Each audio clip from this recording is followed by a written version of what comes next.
You're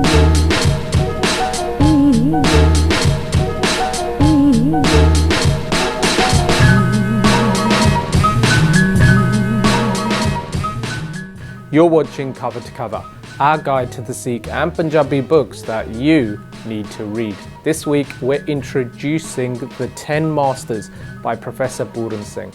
The edition we're looking at is hardbound and was first reprinted by Singh Brothers in 1995. This edition is the most recent reprint, which came out in December of 2019. The 10 Masters is, as you would expect from the title, a book covering the life and times of Guru Nanak all the way through to Guru Gobind Singh. This book was written in 1920 by Professor Puran Singh, who requires no introduction for anybody who is interested in Sikh studies or the written word about the Sikh way of life. Professor Puran Singh's makeup as an individual meant that he was well versed in both history and literature, covering the gamut of looking at the world and Sikhi scientifically and romantically. And nowhere is this better seen than in the published work, The 10 Masters. So let's take a look. This work is a no-nonsense approach to understanding Guru Nanak Sahib and what it was that he came here to this planet to achieve. If we take a look at the contents, you'll see that there is a brief foreword and then 12 simple chapters that go straight to the heart of the life and times of Guru Nanak I to Guru Nanak X. Other than that, the only thing that the book contains is a publisher's note, which is a little bit helpful as to why the printers, Singh Brothers, brought this book back out again and have reprinted it over the last 25 years now numerous times. The foreword is by Ernest Rees, but as I said, this book is no nonsense. It's really all about how Professor Puran Singh views the house of Guru Nanak. He talks about the Gaddi passing from Guru Nanak I to Guru Nanak X, and actually the chapters in this book are listed as such. Chapter 1 is the first master, Guru Nanak. Chapter 2, the second master, Angad Nanak. Chapter 3, the third master, Amar Das Nanak, and so on until we get to chapter 10, where it covers the life and times of the 10th master, Gobind Singh Nanak.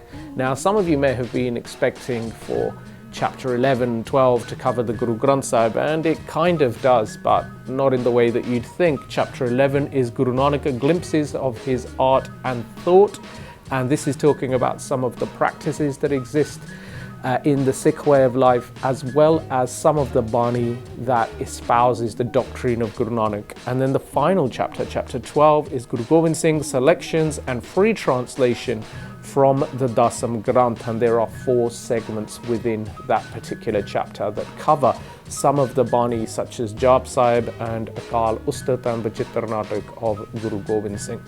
Each chapter is broken down into different sections, well, all but a few of them, and they cover really some of the storytelling aspect, if you like, of the life of Guru Nanak I to Guru Nanak X. We're only talking about around 150 pages of text here, and as you can see from the copy that I'm looking at, it's pretty easy to read. This is actually a quite high quality print reproduction. This reprint is now, as I said, in about its 10th, 12th, 15th maybe iteration, but the quality has seemed to improve each single time. Now, from memory, Singh Brothers have been publishing this as a hardbound copy since 1995. Now, there are other editions available on the market depending on where you live, looking at the Punjab, the UK, the US, Europe, Australasia. However, this is the most common reprint and reproduction. It is absolutely inexpensive. It doesn't cost more than a couple of pounds if you're purchasing directly in Punjab or from a retailer that has a very good relationship with Singh Brothers, such as the Sikh Missionary Society in the United Kingdom. So it's a real easy book to get a hold of, and this copy is the one I'd advise going for. Now, I'm saying that because there has recently been a number of copies of this book appearing on Amazon and eBay. in which myself and some of my students on a Sikh studies course that I teach have found numerous mistakes. And they're not just little mistakes, they're huge gaping mistakes where entire lines or paragraphs have gone missing from the text. And as a result, what you're reading actually changes the history. It's depicted wrongly. So be very careful of which editions you're picking up.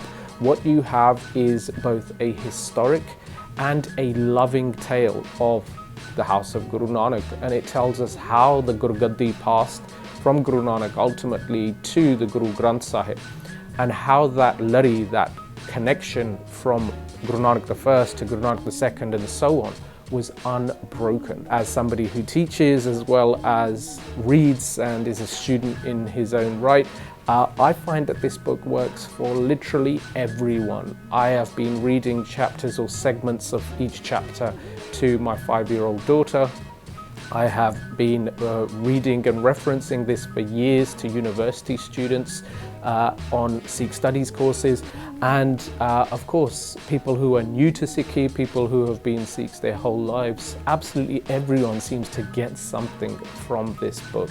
Join us again here on the Naujawani YouTube channel. Make sure you subscribe so you don't miss any notifications about new videos coming up. We want to see you here again on Cover to Cover, our guide to the Sikh and Punjabi books that you need to read.